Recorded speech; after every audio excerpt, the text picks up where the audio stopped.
যেখানে মুহাম্মদ সাল্লাল্লাহু আলাইহি ওয়াসাল্লামের শরীয়ত থাকতে পৃথিবীর অন্য কোনো কাদের তরিকা টিকে না, নবীদের। সেখানে মাযহাবের দোহাই দিয়ে তুমি ধর্ম মেনে কি করবা? মাযহাব কাকে বলে বেটা? তোমার পীর কাকে বলে? তোমার আলেম ফকিহ কাকে বলে? মুফাসসির কাকে বলে?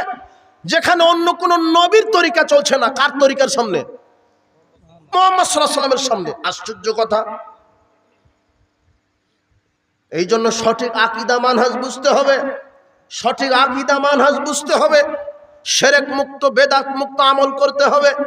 যতদিন আমাদের দেশ শ্বাস থাকবে আমরা এইভাবেই কোরআন এবং সহিহ সুন্নাহর পক্ষে প্রতিনিধিত্ব করে যাব।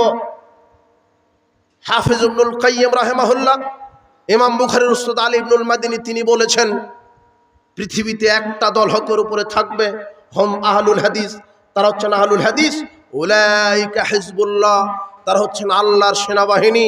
আলা ইন্না হিজবাল্লাহি হুমুল মুফলিহুন, আর আল্লাহর সেনাবাহিনী সফল। আলহামদুলিল্লাহ।